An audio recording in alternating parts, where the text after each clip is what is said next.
I do appreciate that Eindhoven takes the time to do a debate in English, because we do try to speak in Dutch, but indeed it is hard sometimes to understand how everything works. But to be honest, I was slightly disappointed. We are in Eindhoven because we choose to be and we want to integrate. But you speak as if we are not making enough effort. I'm sorry, but to learn Dutch takes a year and a half, paying all the courses. The courses are expensive, and everybody talks about taalcafés. Taalcafés work at the same working hours that we do. I've been living in Eindhoven for 7 years, and there's not one taalcafé in a time that I can actually go to. So, for example, I'm sorry.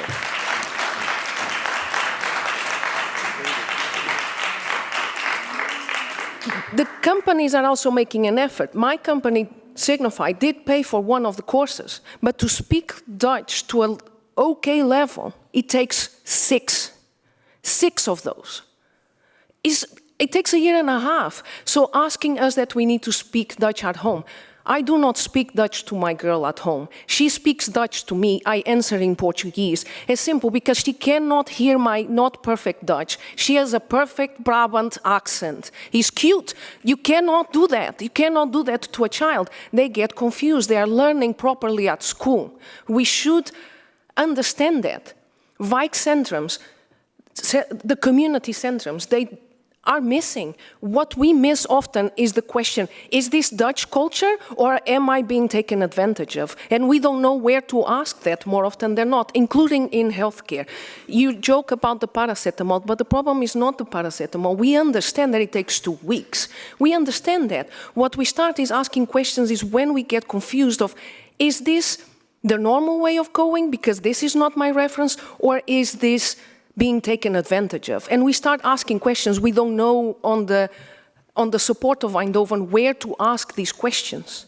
So we ask each other and get very confused and start working about this type of stereotypical jokes. But to be honest, in Eindhoven, I feel that we a lot miss the support, the communities. I am very concerned in Eindhoven, not only about the price of housing availability for the workforce.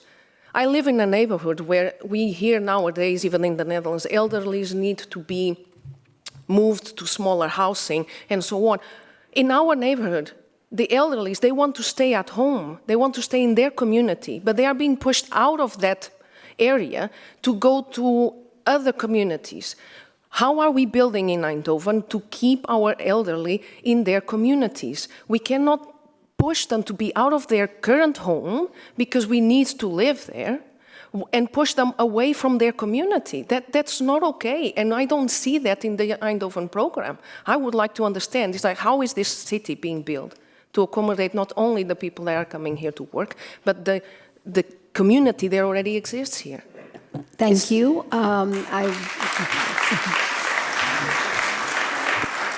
Let us start with Alex, because his hand went. Thank you. Yeah, I hear you. In the City Council, we are saying the same things you're saying. If you want people to learn, give them the ability to learn. Provide them on their terms, when they can learn, the courses, and also we as municipality has to provide that, because it is expensive and most people can't pay it. If you can pay it, it's fine, but most people can't. And also, what you say of the elderly, we as Socialist Party are starting with what we call a zorgbuurthuis. Yeah, that's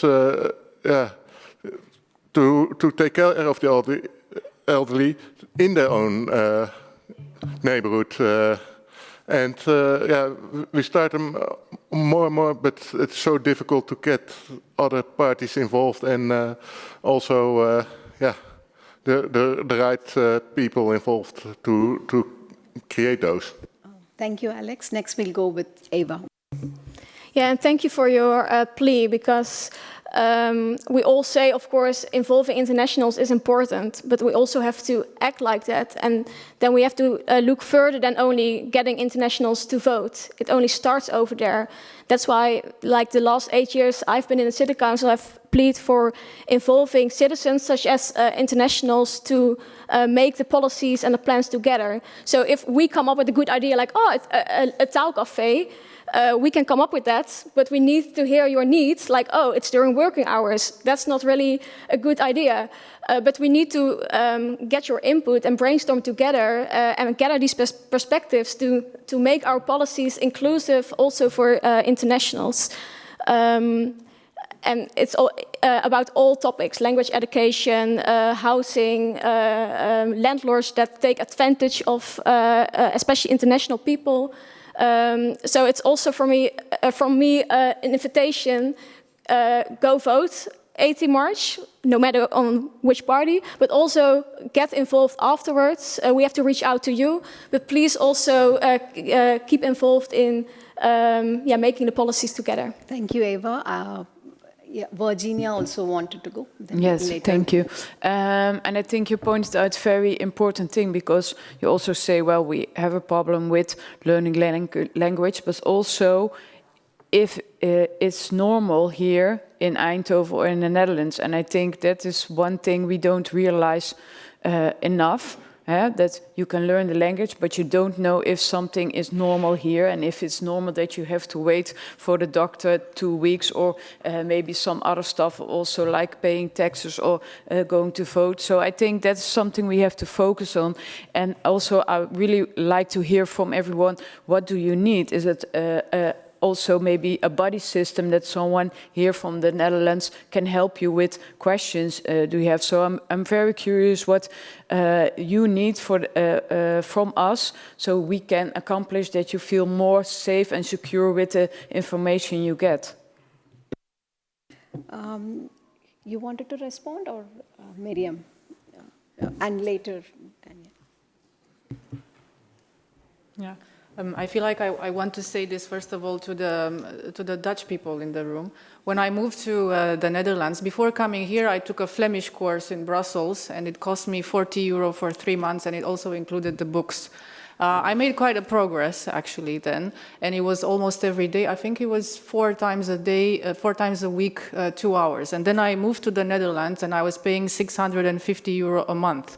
I did that a few months to get very quickly to an intermediate level, because I realized there's no chance I'm going to get a job in the public sector with my level of Dutch. So I would very much want Dutch people to understand just how expensive it is to study Dutch, and if Brussels can do it and other Belgian municipalities, then we can do something also here.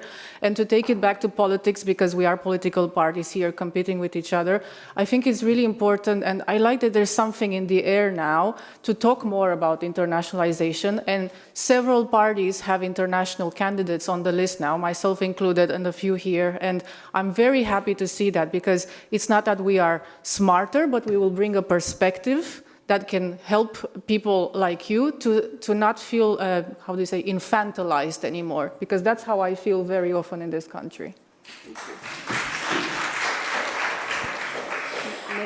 10 years ago, when I started politics, I was what we say the witte vlieg, the white mosquito. I was the only international that was born and raised in another country. So, and I'm really happy. I have to agree that now we have many more, because then we can, we need your vote so that we can, with you, shape the policy of the future for an international city. I will be short because we are running over time.